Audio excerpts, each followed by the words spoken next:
On the program today, we will focus on the challenge of combating public sector corruption across the globe. The latest scores from the Corruption Perception Index reveal that all regions of the world are facing a standstill in the fight against corruption, despite taking vastly different forms from country to country.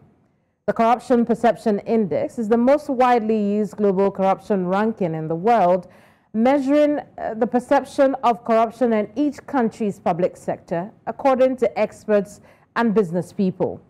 The CPI also draws data from sources like the World Bank and the World Economic Forum. The 2022 CPI shows that in Western Europe and the European Union, transparency and accountability are being threatened in response to COVID-19. Meanwhile, in parts of Asia Pacific, the Americas, Eastern Europe, and Central Asia, increasing restrictions on accountability, measures, and civil freedoms are allowing corruption to go unchecked. What does this mean? It means even historically high-performing countries are showing signs of decline. In the Middle East and North Africa, the interests of a powerful few continue to dominate the political and private spheres, while limitations on civil and political freedoms are blocking any significant progress. In sub-Saharan Africa, armed conflict, violent transitions of power, and increasing terrorist threats, along with poor enforcement of anti-corruption commitments, are depriving citizens of their basic rights and services. So on the square today, we delve into the complexities of the global fight against public sector corruption and the obstacles faced by countries in Africa. My name is Keminni Amanor, and you're welcome to the square. Joining our gathering are Gbolahan Olojede. He is Executive Director, DMA Advisory and Management Services. He's joining us from Nigeria. We also have Samuel Kaninda. He's Africa Regional Advisor, Transparency International. He's joining us from Berlin, Germany. Gentlemen, you're welcome to the square. Thank you for having us. Let's start with you, Samuel. What are some of the key findings with regards to African countries that the CPI reveals? Thank you again for having me. I mean, the main finding is that there is no progress in the direction and the rate that we would expect it, we being, be it experts, but citizens, the public at large. Year on year, we see the average score of 32 out of 100 remaining, doesn't changing.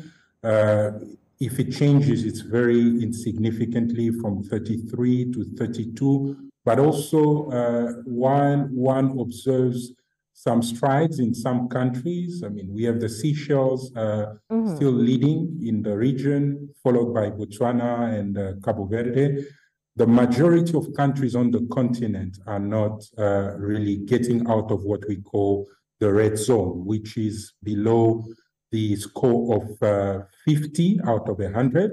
But simply put, it's a zone where corruption remains systemic, endemic, and this is happening against the backdrop of increasing commitments on the part of states, but these commitments are not necessarily translated into, actions, measures that would allow, the continent to get out of this zone of turbulence. Very well. I'll move on to you, Gbolahan, now. You've seen the report. Were there any sticking points for you, for instance, with regards to Nigeria? Well, the report is, how do I put it now? It's obvious. I wasn't surprised to see the numbers because all around us, we feel this corruption issues. And we also cannot really see any big measure that could change what has been going on in the corruption fight. So from issues of impunity to corruption involving top officials to issues of even when you have successfully prosecuted corrupt people and they are let go. We have a couple of cases in Nigeria where it took about over a decade to prosecute an ex-public official, and the public officials were jailed eventually. And in less than half of the term, half of the prison terms, they were cut loose. So that in itself is a discouragement from the perspective of the law enforcement and the judicial system that have taken 12 years to convict, only for those same people to be let go. Very well. Samuel, you tell us that in the report, you tell us that COVID-19 played a critical role in how some of the countries ranked. What is the relationship between the pandemic and the fight against corruption?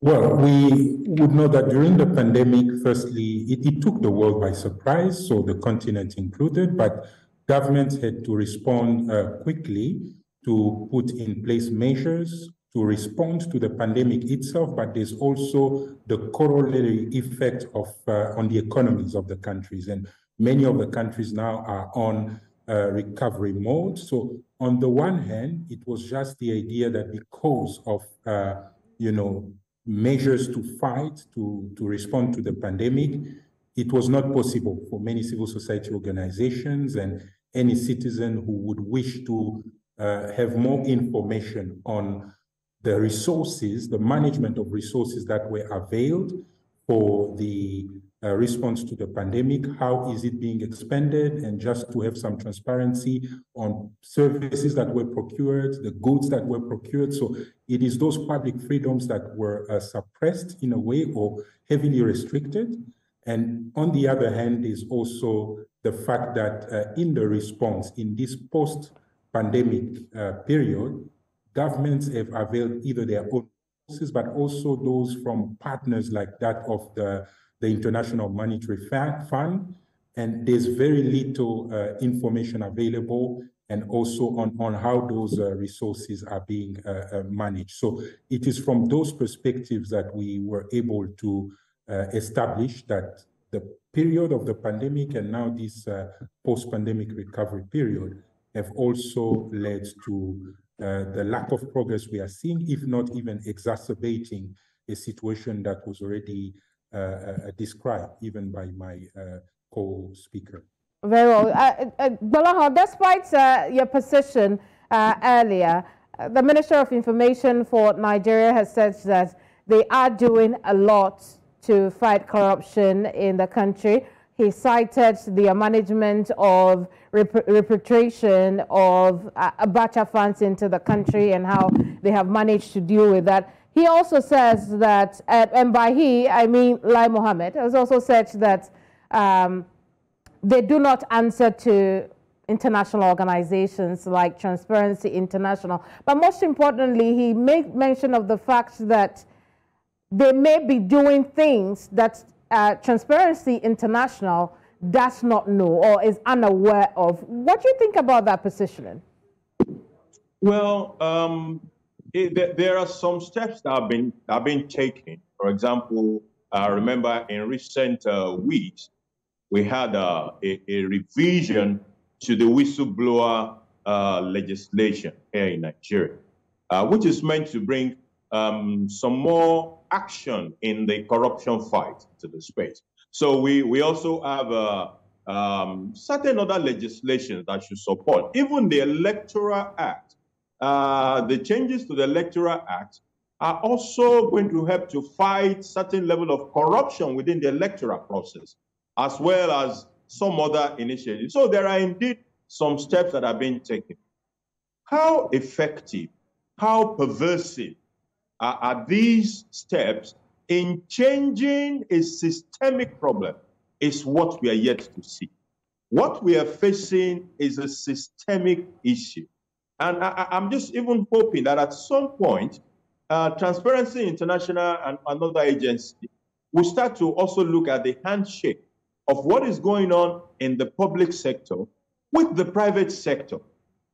Everything, for example, that involves money, corruption involving money in the public sector, like 95% of them only happen because there are collaborations in the private sector. Without the financial services, for example, most of those things will not happen. So most of those transactions happen because there are support from the private sector.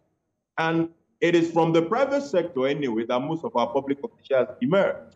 So the handshake out there and how systemic this problem has become should make a call for changes that are more pervasive, that involves more levels beyond even the government, also several other levels of leadership within the society may need to be involved in the corruption fight.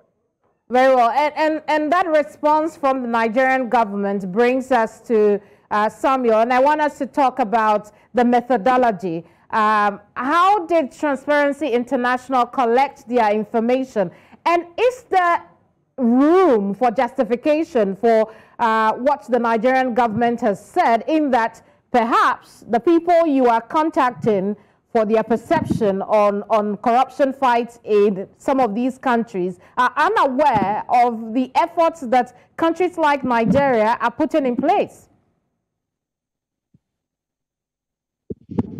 You're muted, Samuel. We can't hear you. Samuel. Hello, Samuel. Could you just back up a little, because I could not hear you? Okay. Can you hear me now? I can hear you now.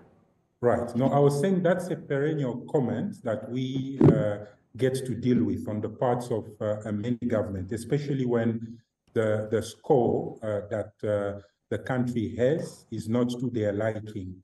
And we take it, and on your question, just to say, it's not information that is drawn from people who have no interaction with the governments that are, or the countries that are part of this index. So it is assessed when we mentioned it, and you said it in the introduction, that these are drawn from the data of respected institutions that deal with governments on the continent, like the World Bank itself, the Economic Forum, the World Economic Forum, sometimes even the African Development Bank. So many of the institutions that have representation in the various countries, but they interact with the public sector in these countries. So they interface. And of course, they are also business people. So it is not some kind of secondary, remote kind of assessment that is done.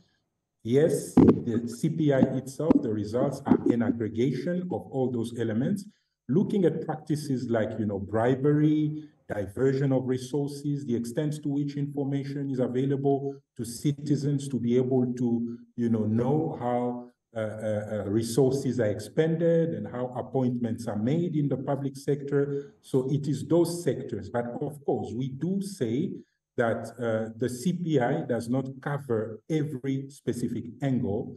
The private sector comes in, as said, in the collisions they have with the public sector, but we need to acknowledge the fact that the public sector taken broadly, so including the executive, the legislative, the judiciary arms of government, are the ones making laws and policies, implementing them, and in the case of the judiciary, coming in to, impose sanctions, firstly prosecute and impose sanctions when acts of corruption are reported, investigated, tried, and confirmed in this case. So that's why the importance of the CPI is to say, if your public sector is rotten, if you may allow the language, so if it is so weak, because that's what corruption does, it weakens institutions to the extent that they cannot service, they cannot deliver their primary mandate, which is to be there for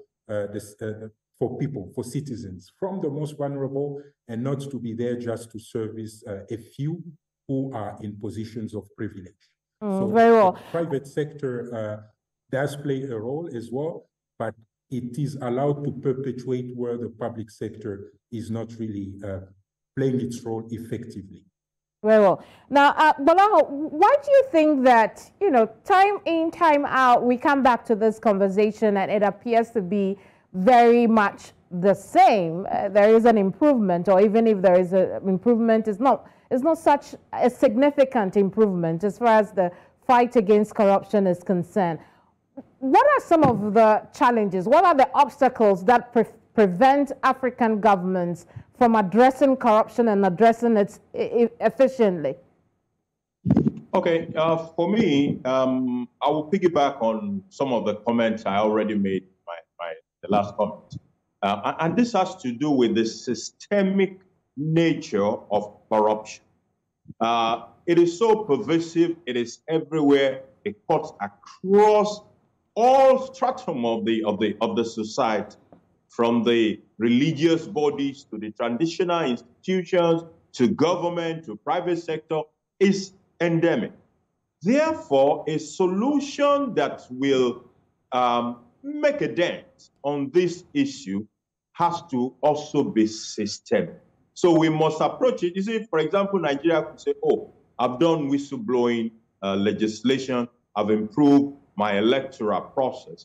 But if some other supportive subsystem are not there, are not latching on to all this legislation and making it count for the society, I doubt that we will be able to make a significant inroad. So if you have someone who is a major donor, a church, for example, and the church is willing to take all those donations without asking questions. The same thing happens even at the family level, where a child, a son, a daughter, is bringing home all sort of gifts and stuff, and the parents are just happy to take all these gifts without asking questions. Where did you get this from? When your neighbor will become suddenly rich and nobody asks questions, everybody is willing to hail the neighbor that has become rich. The same thing happened to these government officials. Government officials are not in a bubble in themselves. They live among us. They are our brothers, they are our uncles, they are our fathers, they are our sons and daughters. What they do we ask questions? If the rest of the society is also not doing its own part in a systemic situation like this, then Africa will need to be waiting for what I call strong leaders who will help to drive the institutionalization of things. You use strong leaders to create strong institutions, and then this strong institution, when they mature, you may not need all these strong leaders any longer.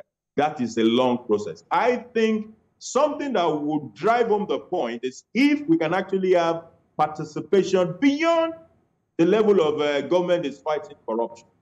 Let everybody, let the entire society, even if it is going to be championed by government, including all those orientation agencies and the rest of them, to get more participation. Let there be a total involvement at all levels of the society. We probably can get, can put a dent on the corruption. Samia, what would you say the data you collected says about, these African countries that you captured in the CPI, and why they are unable to perform any better? No, I think it is what my co-speaker said, and I completely agree with him. We are dealing with a systemic issue. We are dealing with an issue that is so pervasive and which is also, so you need to firstly do a proper diagnostic to see where to begin. And also maybe I would say to understand how those who are progressing, or those who are making strides, those who are at least recording some level of success, what is it that they are doing? And that is where we should maybe begin. And also just to agree with the notion of instilling that culture, because some of the practices that we assimilate to, our culture, or what is acceptable because of what we term as, our context and culture is the word that comes, is also what perpetuates corruption at all levels and in all sectors. So I think there are lessons that could be learned from countries that have been able to, turn the tide against corruption, and also to say no country is immune against corruption. But what makes the difference is the systems, because we are talking about a systemic challenge, a system that is in place firstly to prevent, because prevention is better than curing, because by the time you go and detect and try and address corruption, damages have been made, and usually we are not going far. If you have a procurement process that goes wrong for the building of a bridge in some locality, and as a result of that process that is, fraught with corruption, the substandard work, the bridge collapses, it could cause casualties like death. And by the time you try, those who are behind, the faulty process where corruption is involved, you may have lost lives. So it is important to prevent and to make sure that, steps are in place. And even the countries that are on top of the index, it's not that they are immune from corruption, but they have watertight systems that deters those who would wish to engage in corruption. So it is important for people to know the price is high, very high to pay if you engage in acts of corruption. But if impunity is the order of the day, then it means people will take liberties. It's more about how politically connected you are as even a business person that counts, not really the fear of the law. So the rule of law is very important. When we come back, I want us to talk about the price that Africa is paying. We'll also talk a bit more about the ranking, and then figure out, the African countries that performed above average this time. What did they do differently, and what can the others also learn from it? Don't go away. You're still here on The Square.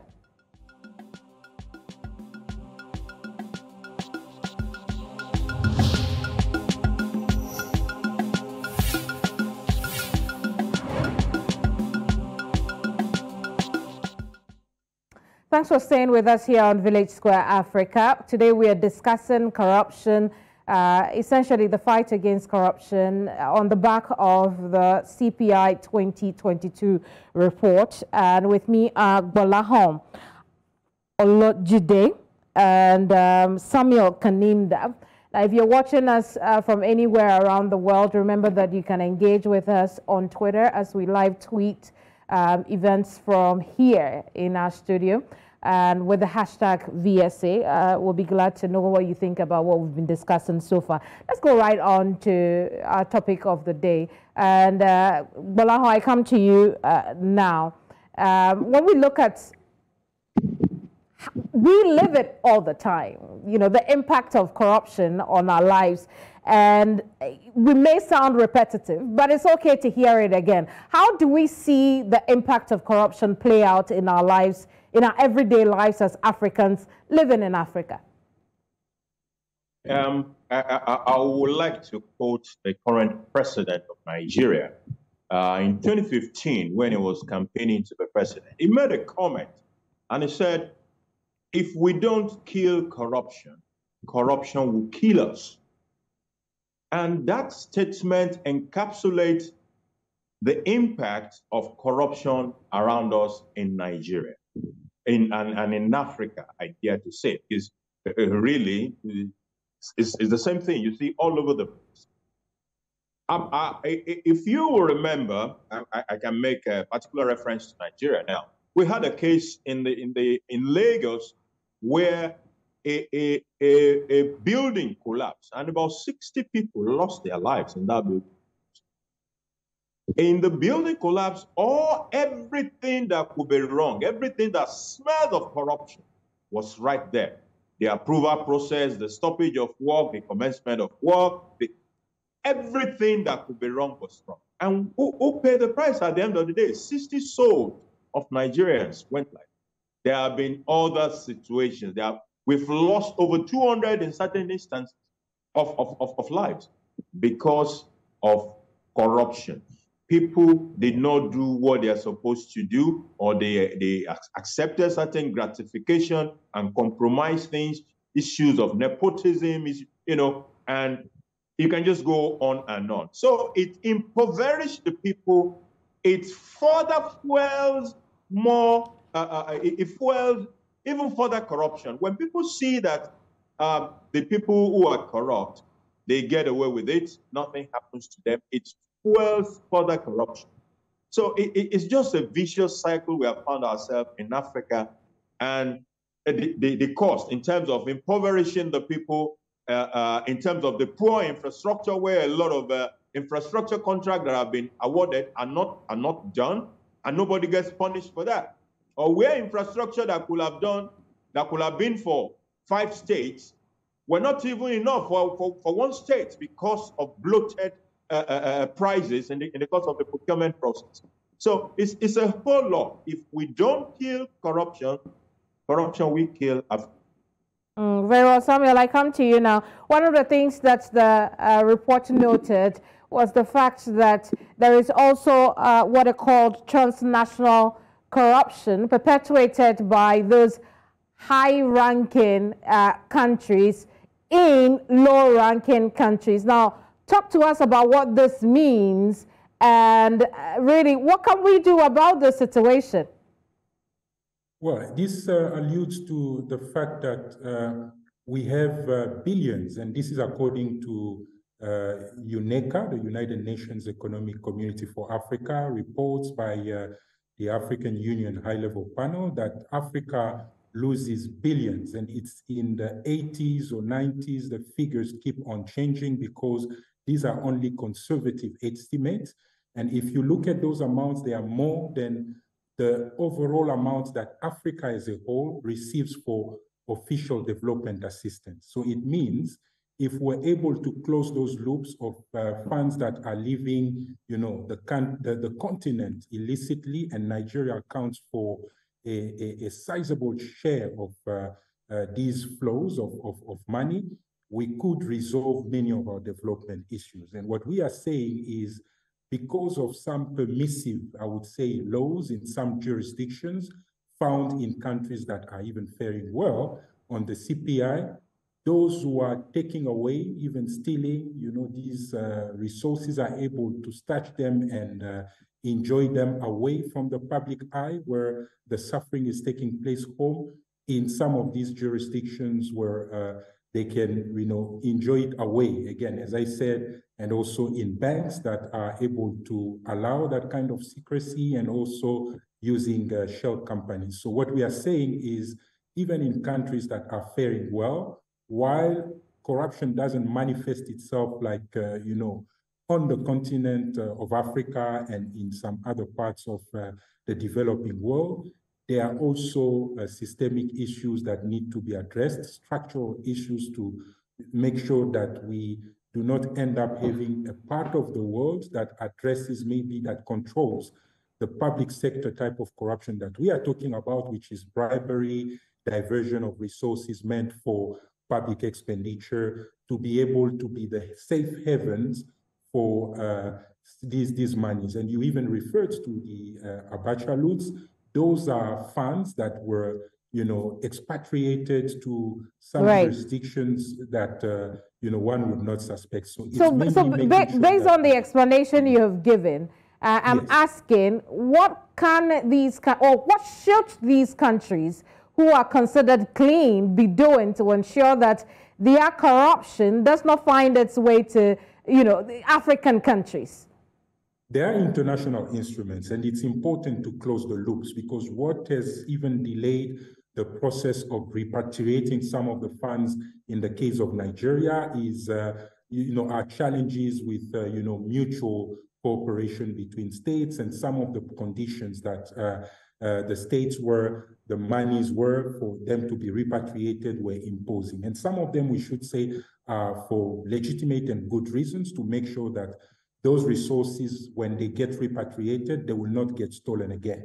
But in the main, it's important to close, loopholes from a legal perspective, an international cooperation perspective, to make sure that no one can steal money in country A and to be able to go and enjoy it, scot-free in country X, wherever that is. So that is key for the financial sector, those we call facilitators, to also be better regulated. This includes even some accountants and some lawyers who are in respectable professions, but who, because of the offers that come their way and because they consider it just to be business, allow this scourge to continue to drain the continent of the resources that it needs. So it's important to tighten those laws and to make sure that information flows among countries to be able to leave no space and no stone unturned for the perpetrators of these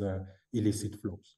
Gbolahan, this ties in with something you said earlier about paying attention to the private sector as well. But when it comes to these international organizations, a lot of times as African countries, we also need their money. How do we then toe that line of needing their money, but also being cautious of how it could make corruption pervasive in our countries?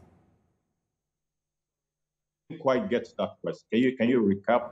Well, so I'm asking that, a lot of time these international organizations that engage in the transnational corruption, they end up giving African countries things that they need. And so you find us overlooking what could be a corrupt activity. How do we begin to toe the line between getting what we need as a people and making sure that we are not perpetuating corruption?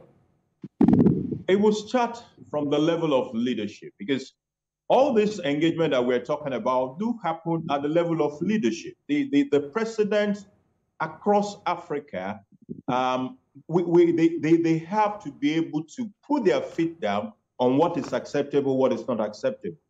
The funds that are stolen from across Africa, a chunk of them end up in all these countries that we are saying are very good country. Their corruption level is low. In the real sense, they know that most of this money was proceeds of corruption. They do know. Someone has become the president of a country, and then you have all these legal structure that are put together, and before you know it, they start to acquire properties and bring in millions and millions and billions of funds into your country. And those countries will accept them. And sometimes 10, 20 years after those monies have gotten to those countries, the African countries are still struggling to persuade these countries to release the money back to them. So in the place of leadership, Africa, when we are at those tables, must be firm about what we want. It is not about AIDS and whatever. It's about making it hot, creating a disincentive for African leaders to think that they can perpetrate all sorts of corruption, and they will have the opportunity to enjoy their loot by just stepping outside of the country. There were people we've been looking for in Nigeria, for example, for the past 8 years, and they've been out of this country, have been found everywhere. Very well. Samuel, I come to you now. We talked about Botswana, Seychelles, and Cabo Verde, who did better than countries like Nigeria and Rwanda. So talk to us about what we could learn from these better performing countries. Yeah, I believe there's no silver bullet to it or anything out of the ordinary, in the sense that they have implemented reforms. So there are those commitments that they made when signing and ratifying the United Nations Convention Against Corruption, that of the African Union and other treaties. And just like Nigeria is also part of the Open Government Partnership, for example, countries like the Seychelles were able to also implement measures, reforms. So it's about going beyond the statement of intent to really put in place measures, capacitate, give those institutions, anti-corruption institutions, that is, to give them the means, financially, technically, in terms of human resource, but also the independence to carry out their mandate without fear or favor and without being stopped, when it depends on who is to be prosecuted or even investigated, to start with that. And also to make sure that there's an environment where citizens are able to hold their leaders to account.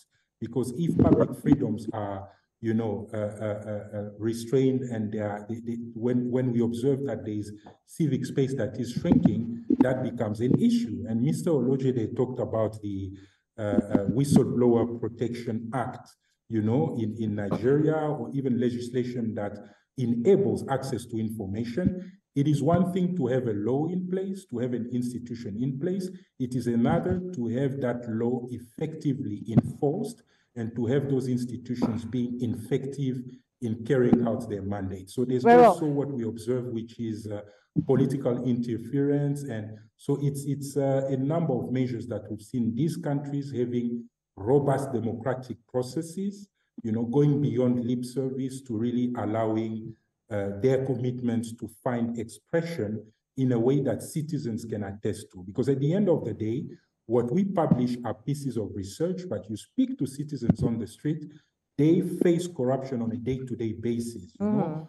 Ladies going to hospital who are denied access to what is supposed to be free primary health care, even the same for education and many other services, services that are supposed to be free. You'll be imposed extra money and also money to pay just for the normal processing time to be followed. So those are the people who experience corruption firsthand. Indeed. Now, clearly, the CPI allows us to track corruption performances or the fight against corruption in the countries that are captured in the survey. But I want you, Samuel, to talk to leaders around the continent about how they could use the CPI to help them in the fight against corruption. How can they use it? Well, I would liken it to a symptom. So it is like a fever. When you have a fever, it is a symptom of maybe something deeper. It could just be, something mild, you coming down with flu. But if it persists, it's important for you to go deeper in terms of, the diagnosis. And that's what we call for. The CPI would not give you the full picture of what is going wrong. It is only giving you the temperature to say, country X, this is how those you interact with perceive you. And they see that because when they come, let's say investors to open companies, they know what they encounter. When missions from some of your partners come, they know what they encounter from the airport to, all the way from their interaction. So what we would say leaders need to, and the commitments are many. We acknowledge that over the past 20 years, there are many commitments that exist. So we are not calling for new commitments. All we are saying, look into what you have. Again, I can zoom into the case of Nigeria, where there's a strategy that was adopted, right? The National Anti-Corruption Strategy. And we should go beyond those strategies, those plans remaining paper, to translating those into action. Very well. Gbolahan, if there was one thing you would like the Nigerian government to tackle as we await the next cycle of survey, what would that be? Well, it is corruption in the financial services system, or in the financial system. I would like to see that as very critical in the whole system in itself. So if we can deal with that, Nigeria, for example, is trying to implement a cashless policy currently. And one of the people that were arrested in one of the states was a security man that works for a bank. After the bank is closed at night, he opens his own shop and he has the new notes that are not available even to ordinary Nigerians, and he's selling it through the night. The question is, who provided those notes to him? So if we can tackle corruption in the financial system, in the financial services system, we might as well be able to make a dent in that fight. Very well, gentlemen, this is where we leave our conversation today, but I do appreciate your time and insights on the subject. Samuel Kaninda is with Transparency International. He's the African Regional Advisor. He joined us from Berlin, Germany. And then we also had Gbolahan Olojede. He's Executive Director, DMA Advisory and Management Services. He's here with us in Nigeria. I hope that we have a conversation again sometime soon. Thank you so much. Thank you. Thanks for having us.